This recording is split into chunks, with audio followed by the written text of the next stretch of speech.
Créé il y a 2 mois, on en parle maintenant depuis quelques semaines, une nouvelle intelligence artificielle, NoteDiamond.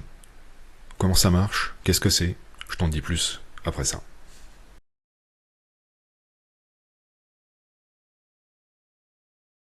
Alors pour y accéder, c'est simple. Tu tapes dans ton navigateur préféré, NoteDiamond AI, tu prends le premier lien. Et tu arrives sur la page d'ouverture de NoteDiamond. Si c'est la première fois que tu l'utilises, tu cliques sur Sign Up. Si tu l'as déjà utilisé, tu cliques sur Login. Alors Sign Up. Moi personnellement, j'ai continué avec mon compte Google.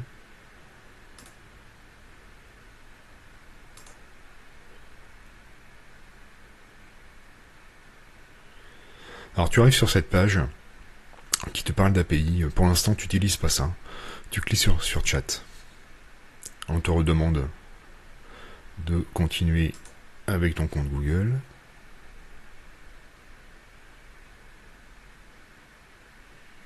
Alors tu peux regarder comment ça marche. Voilà, c'est une première démonstration de NoteDiamond. Alors c'est en anglais évidemment.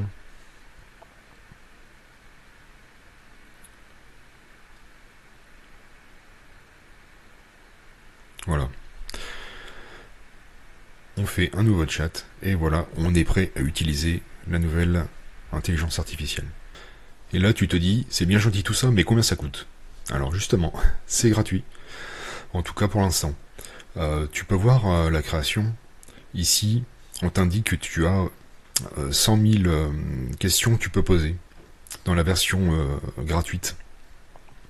Alors pour l'avoir déjà essayé quand même, je me suis aperçu que le chiffre 0 ne s'incrémentait pas. Alors, je sais pas si c'est normal, je sais pas si c'est un bug, mais en attendant, de toute façon même sans questions gratuites, ça fait quand même, c'est tous les mois, ça fait quand même un bon paquet, je suis pas sûr que tu utilises ça par mois. Alors, NoteDiamond, ça s'utilise comme toutes les autres intelligences artificielles. Tu tapes tes requêtes dans la barre de dialogue ici. Alors, ce qu'on écrit ici, les questions que tu peux poser, c'est ce qu'on appelle un prompt. Si tu sais pas ce que c'est qu'un prompt et si tu sais pas comment en rédiger un, je t'invite à consulter ma vidéo qui parle de ça. Je te mettrai le lien en description. Alors tout de suite, je vais te montrer quelque chose de différent. Pourquoi NoteDiamond est intéressant par rapport aux autres intelligences artificielles? C'est tout simplement parce que, quand tu cliques ici, tu vois que il va interroger toutes ces intelligences artificielles. Donc toute la série des ChatGPT, toute la série des Claude, toute la série des Gemini, et Llama, et Perplexity, et ainsi que Mistral. En une seule interface, tu as accès à toutes les intelligences artificielles. Et le système NoteDiamond sélectionne, suivant ta requête, sélectionne la meilleure intelligence artificielle à utiliser. Tout de suite une démonstration.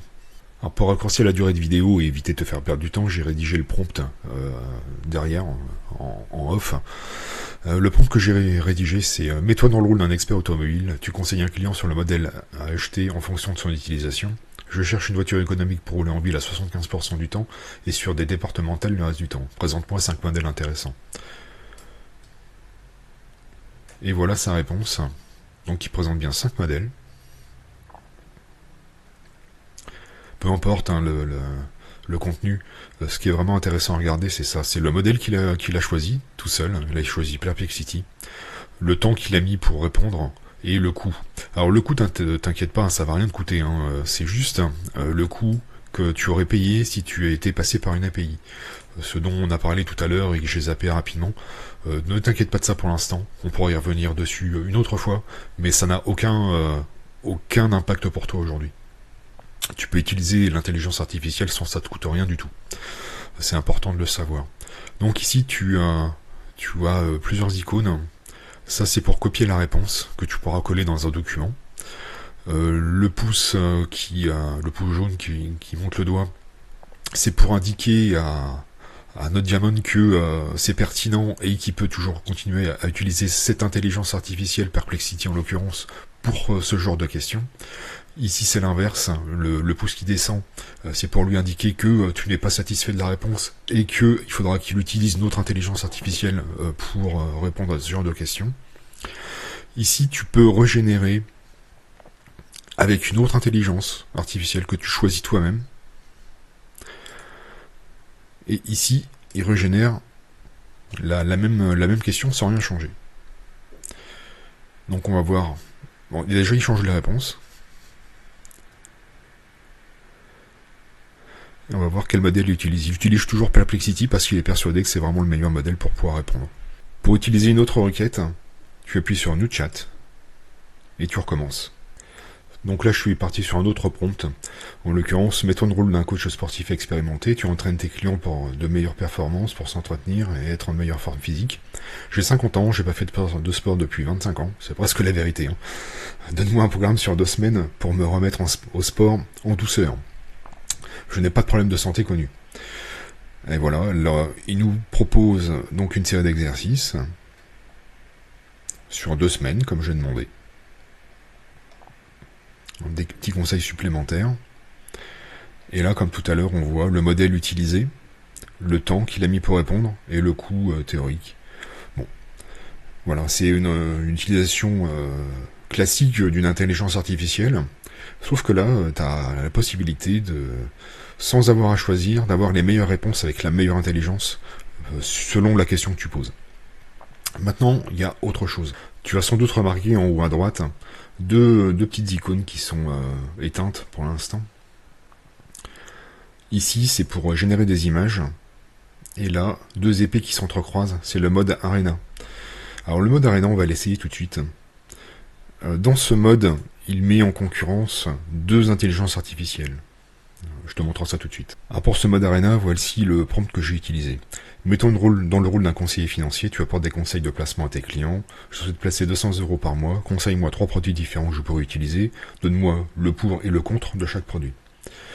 Donc il y a bien 2 intelligences artificielles qui ont travaillé sur notre sujet. Et là, on voit tout de suite que il y en a une qui a été beaucoup plus précise que l'autre. On nous donne des pourcentages, etc.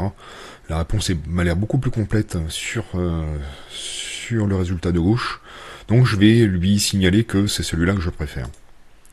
Et là, il nous dit qui nous a donné les réponses. ChatGPT 4o mini, et là, ChatGPT 4o. Bon, étrangement, le mini a l'air plus adapté à ce genre de réponse. En tout cas, voilà, c'est le modèle qui préconise pour répondre à ce genre de questions. On va revenir un instant sur la partie setting. Là où tu as vu toutes les intelligences artificielles qui existent. En tout cas, qui l'utilisent. Et là, tu verras, il y a Custom System Prompt. Donc, tu cliques dessus. Et là, ici, tu vas pouvoir donner un rôle à l'intelligence artificielle. Tu as sans doute remarqué que tout à l'heure, dans tous les prompts que je mets, j'indique à l'intelligence artificielle, mets-toi dans le rôle 2. Ici, ça, vous précisez ce rôle justement, pour éviter de le mettre à chaque fois dans vos prompts. Un exemple, j'ai édité pour gagner du temps hors caméra, le rôle d'un expert automobile.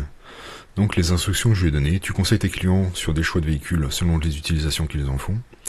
Dans tes critères de choix, tu portes ton attention sur la consommation, l'agrément de conduite, le coût d'entretien du véhicule, la facilité pour se garer, le coût d'achat du véhicule. Ici, on sauvegarde, et on voit que on peut donner comme instruction au système de ne pas utiliser de Custom System Prompt, ou d'utiliser l'expert automobile. Et tu vois que tu peux en ajouter d'autres. Tu peux ajouter d'autres rôles qui vont s'ajouter ici.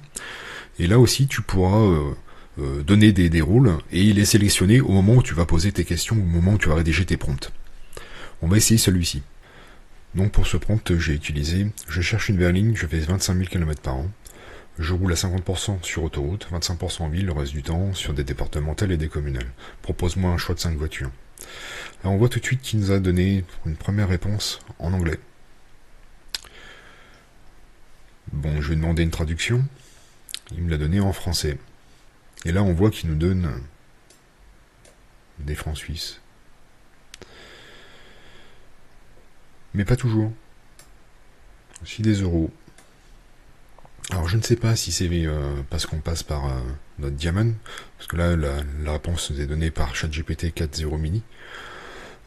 Si on avait posé directement la question à ChatGPT, je ne sais pas s'il aurait fait ces mêmes erreurs, mais En tout cas, là, c'est pas la première fois que je vois ça, hein. J'ai fait plusieurs tests avant de vous présenter sur notre Diamond, et j'ai eu quelques soucis, des petites imperfections comme ça, ou alors carrément des plantages, des bugs, où ça fonctionnait plus.